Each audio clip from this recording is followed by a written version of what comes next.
Good evening and a warm welcome. I'm Griha Atul and you're watching Plain Speak. Prime Minister Narendra Modi has arrived in Washington for a crucial two-day visit to the US. He was welcomed by the Indian community at Blair House, marking his first meeting with President Donald Trump since the latter's return to the White House. The Modi-Trump camaraderie played a key role during Trump's first tenure, and this visit signals a push to further strengthen the India-US ties.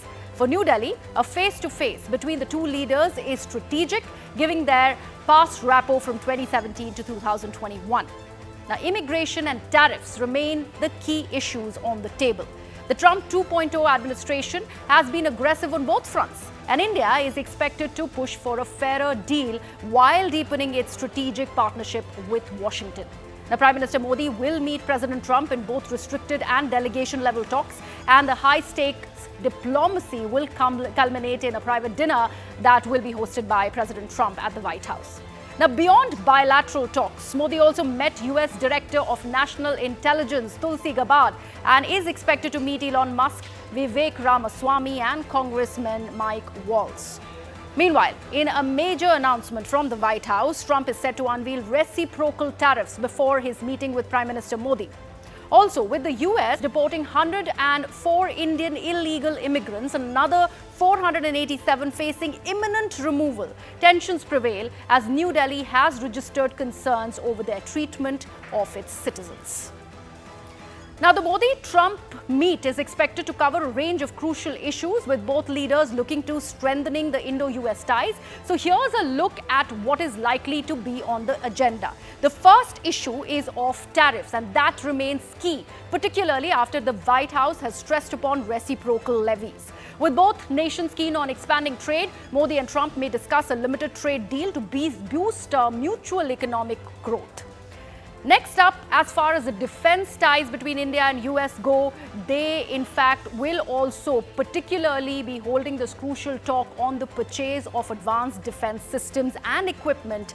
And Indian interest in acquiring US defense tech such as fighter jets or missile systems is high on the agenda, aligning with our strategic defense needs. Energy security is also another priority for India, with India now looking at more energy procurements from the US. This move is part of India's effort to diversify its energy source while also reducing its reliance on other countries in the face of the growing demand. Now, immigration policies and the challenges faced by Indian professionals working in the United States of America could also be discussed. Apart from this, the controversial deportation in the US military craft of Indians could also find mention in these talks. Also, visa delays and issues surrounding the processing of US visas for Indian nationals, particularly for students and workers, have been a point of contention. Prime Minister Modi and Donald Trump might aim to find ways to streamline the visa issuance process and also address the backlog, ensuring smoother travel and exchange between the two nations. Also, access to cutting-edge US defense technologies remains a key focus area for India's military modernization. Discussions are likely to center around greater access to advanced technologies such as drones, cyber defense tools, strengthening bilateral security and defense ties. But what lies ahead? Let's take you in fact through all the possible challenges that India may face while we are looking at this impending bilateral between Prime Minister Modi and US President Donald Trump. Challenge number one particularly is because of Donald Trump's erratic diplomacy, and that could complicate India's international relations. The second challenge that we feel India might face is that India might need to balance its autonomy while managing ties with the US and at the same time maintaining relationship with other countries like Russia and Iran.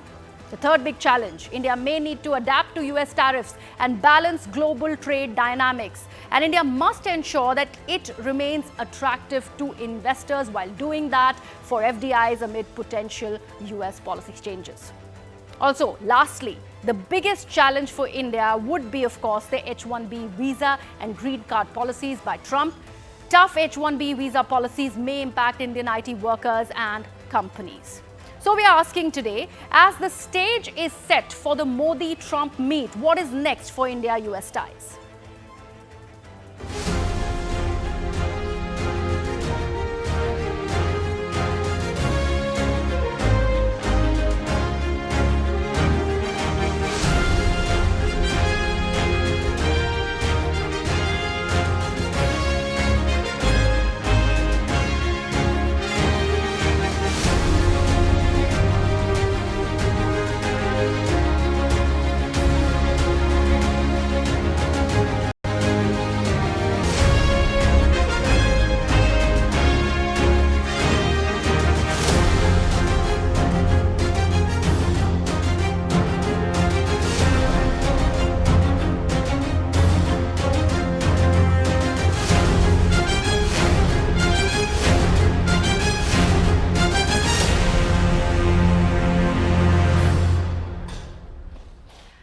Let me first bring in my colleague Sanjay Suri, who's joining us live from the United States of America. Sanjay, a lot is on the cards today, an important meet of Prime Minister Narendra Modi with US President Donald Trump. First of all, the decision that Donald Trump has in fact decided to meet upon Prime Minister Modi, making him only the third world leader after he's assumed office, is very, very significant.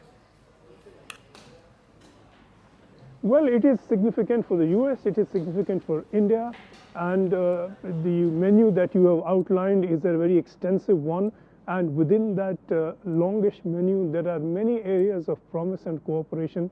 There has been a very strong convergence between the US and India for some time on political and strategic issues.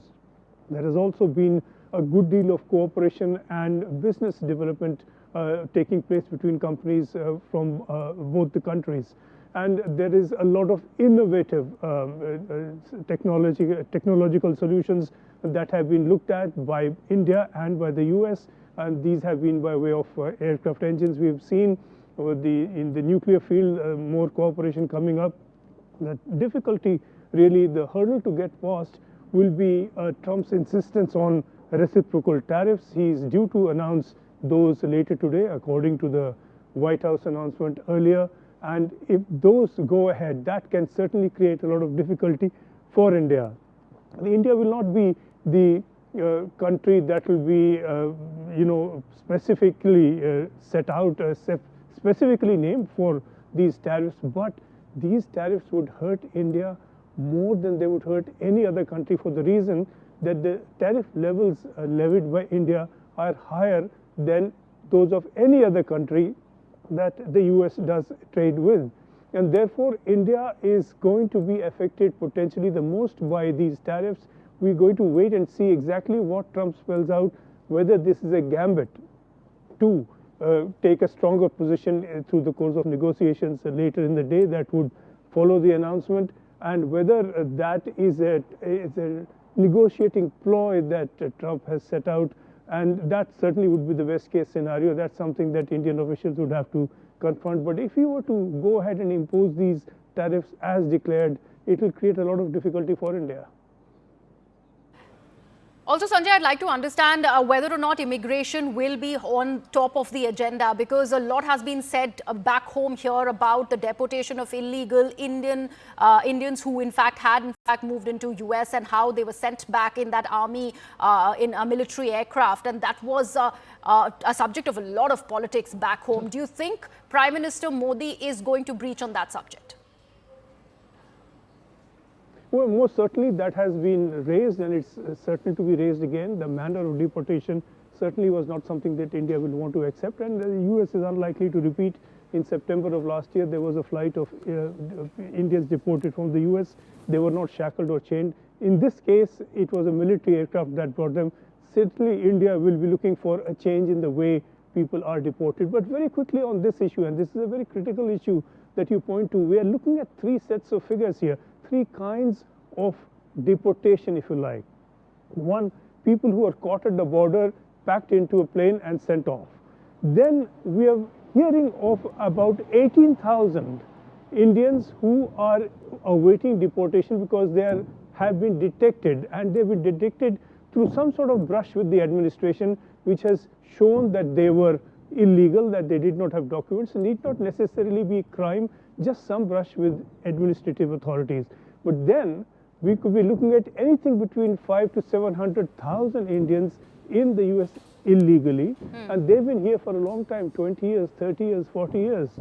A lot of them have they're married here, they have built property here, they have children here. The children are US citizens. So if they are deported, would the families be separated? Would they be separated from the children? This is a huge, huge issue. Absolutely. And again, if Trump were to go ahead with the deportation as announced, this can be very devastating. Absolutely, Sanjay. Thank you so much. So after that lowdown from Washington, D.C., let me now take this across to my guests who are joining us on Plain Speak this evening. A.B. Tirkanian, who's the former Nevada State GOP chairwoman and also a Republican strategist, is joining us live from Florida. Also live with us is Professor Andrew A. Latham, who's a columnist. He joins us live from St. Paul, Minnesota. And last but not the least, Meera Shankar, former envoy to the United States of America, is also with us. Ms. Shankar, I'll begin with you.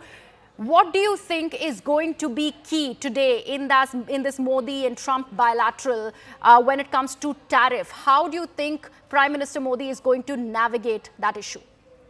Well, first, let me put it in the broader context.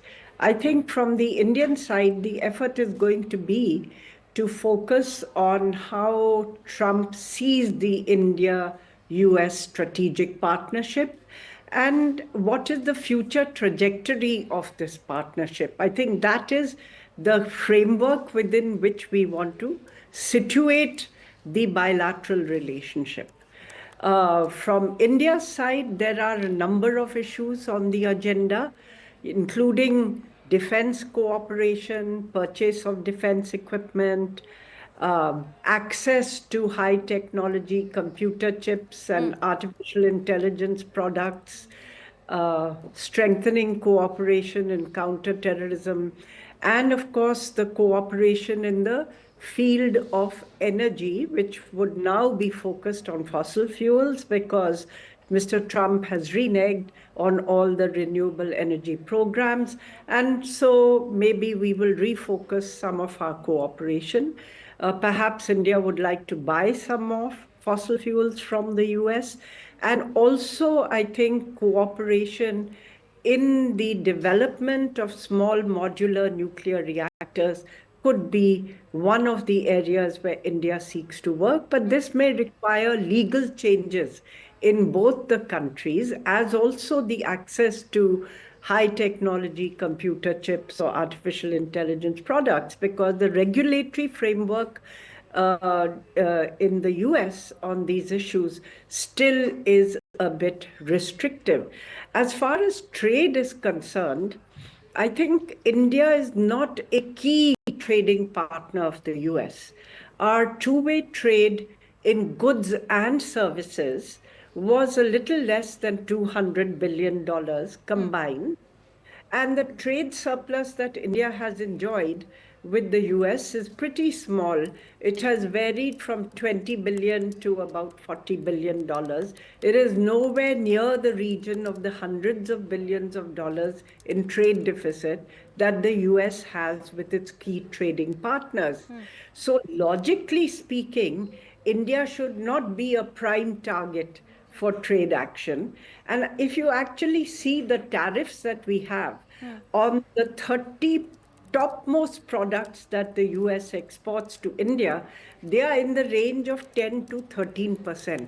Those are not high tariffs. Yes, in certain areas we have high tariffs where we want to protect domestic industry, just as the US has very high tariffs in certain areas where they seek to protect domestic industry.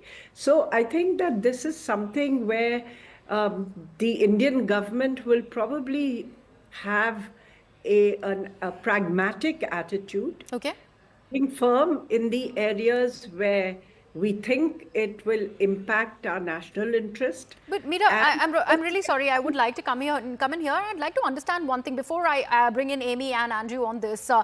There was a very strategic announcement by the White House right ahead of Prime Minister Modi's visit to the US, to Washington, D.C. And in as many words, it was mentioned that Trump is going to make several announcements on reciprocal tariffs right before that meeting with Prime Minister Modi. So why in words has that announcement really come just, or probably announced for that matter, just before Prime Minister Modi's meeting with Donald Trump, if India should not have to worry so much on the tariff part? You know, I think that is also part of his arsenal that he wants to use on tariffs. He sees tariffs not only as, you know, a trade issue, but also as a means of raising revenue for his budget and as a negotiating leverage vis-a-vis other countries. So this is par for the kind of tactics that Trump has adopted in 2.0.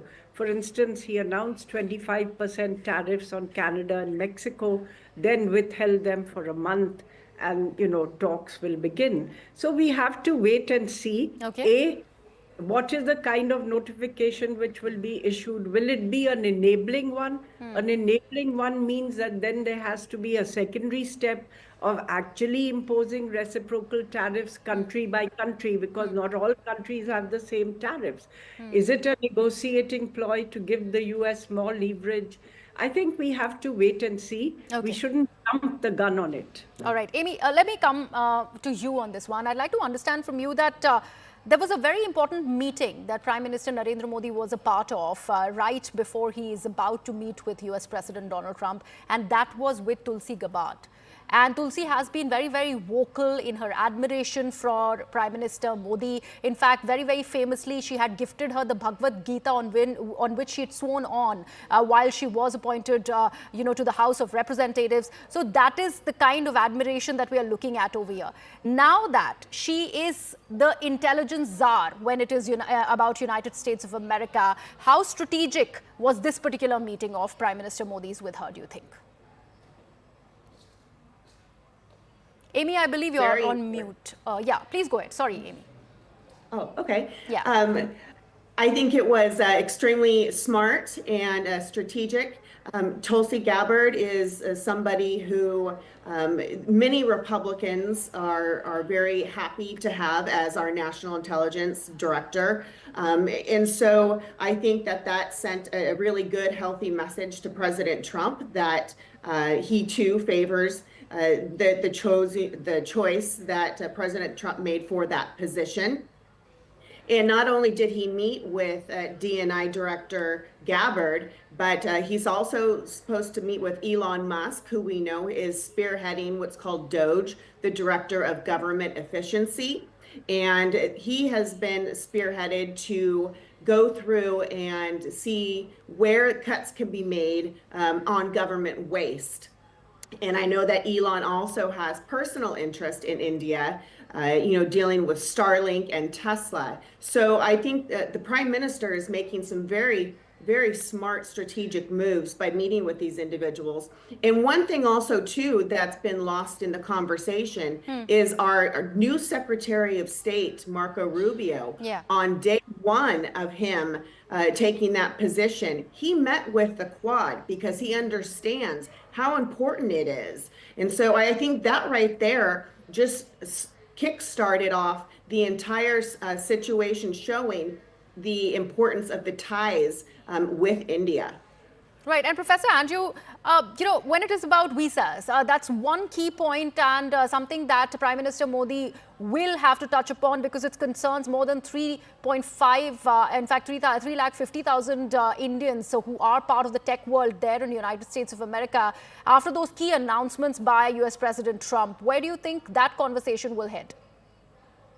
First of all, it has to be noted that the Indian diaspora in the U.S. is the wealthiest diaspora. It's wealthier than the people who came over on the Mayflower. And it is increasingly influential politically, and both parties are vying for the support from this incredibly and increasingly influential diasporic community. And so there's an inbuilt, on the one hand, there's an inbuilt impulse on the part of the MAGA movement, the current administration, to ease the H-1B visa requirements, to accelerate the application process. They're looking for the best and the brightest in the high-tech world, and many of those come from India. There's no disputing that. But there's another constituency which makes up part of the MAGA coalition, which is nativist, and which has no time for H-1B visas. They think that privileges foreigners over native-born Americans. And they're really disinclined to think positively about any diaspora, but especially in this context, the Indian diaspora. So the MAGA movement is deeply conflicted around this. We see Elon Musk pulling one thing, but we see a lot of grassroots Republicans pushing for something very different. So the visa issue is going to remain fraught and vexing for this administration. If I were a betting man, and I'm not, I'm betting that Elon Musk and the boys will carry the day, and various visas, including the H-1Bs, that expedite and facilitate the movement of the best and the brightest from India. I think they're going to win that particular battle. Okay, because there was a meeting of Elon Musk with Prime Minister Modi in France. What do you think transpired there? Well, we don't know for sure because it was behind closed doors. But and this has been noted by you and by the other guests. The United States has some geopolitical and strategic interests in not alienating India, right? Yes. In the Indo-Pacific, the Quad, etc. Also, it has been noted that Trump and Modi are to some extent cut from the same cloth. Conservative or right-wing populists, larger than life in all sorts of ways. And they seem to get along quite well together. So I imagine that Elon Musk, in that closed-door conversation, was not threatening India, but looking to build a stronger relationship. And also, just parenthetically, it needs to be said that the trade surplus that India enjoys with the U.S. is about the same as the trade surplus that Canada enjoys with the U.S. And yet Canada's in the crosshairs and India isn't. Now, the reciprocal tariff issue is important. So most of the things that India imports from the United States are subject only to 5% tariffs, which is nothing. But the across the board average is 14%. And if it depends on which number Trump focuses on. If he focuses on the 14%, then that's going to generate some turbulence. Right. So, Meera ji, I'd like to understand from you, because if we are talking about this meeting of Elon Musk with Prime Minister Modi in France, and there was a proposition that was in fact given to Musk. Of course, eventually he did not make it to India. He was about to come, and last minute that trip was cancelled for unknown reasons. But do you think preemptive those punitive trade decisions from the US, Prime Minister Modi and in turn India might just be cutting out certain tariffs already, and that is to do with the auto sector for that matter, and that's why that meeting with Elon Musk becomes very important for Modi? I think the Indian government has reduced tariffs in certain areas, including on motorcycles and The Harleys, yeah. the Harleys. And it has signaled its willingness to look pragmatically at areas where the US may be interested, to see what can be done by way of give and take. We are not taking a position of, take it or leave it, this is it. We are willing to talk, and we are trying to find pragmatic solutions so that these issues which arise from Trump's overwhelming domestic agenda don't, in a sense, swamp the relationship. I think that's important, given the congruence that we have in the Indo-Pacific, on a number of global issues. And looking But ahead, particularly talking about the overarching domestic agenda that Trump has, one such thing is immigration. He has been going on talking about it. Do you think Prime Minister Modi is expected to just about convey that outrage that Indians felt in that inhuman deportation of the 104 illegal immigrants? Do you think that will be put on the table? I think we would certainly convey our preference for a more dignified way of deportation. Because the first deportation which has taken place was a piece of political theater designed to dramatize. And so it was in a military aircraft, and the individuals were handcuffed and shackled at the legs. And it caused a political outroar in India. So the fact is that India has said we are willing to take back those of our nationals who are there illegally, because our interest is in the legal movement of experts or people, and not in supporting illegal movement. But if the deportation is done in such a fashion that it leads to political outrage in India, it makes it more difficult for the two countries to navigate this issue together. So it should be in the interest of the US also to do it in a more discreet way. Yes, I think President Trump wants political theater around it to demonstrate. But I think having done that, let's see whether we can do it in a more rational, more dignified fashion, Right. because it's also cheaper for the US. Military Absolutely. flights are about $4,000 an individual, if not more, Absolutely. to deport people. Absolutely. Back. Fair point. Thank you so much, Meeraji. Thank you, Amy and Mr. Andrew, for joining us. That'll be all on this debate number 1, which concerns Prime Minister Narendra Modi's visit to United States of America. Of course, all eyes are now in just a few hours as that big bilateral between Prime Minister Modi and US President Trump happens. We go into a very short break. With that, on the other side, we have the Waqf JPC report that has triggered the centre and opposition showdown in the parliament as opposition alleges dissent note deletion. We discuss all that after this very short break.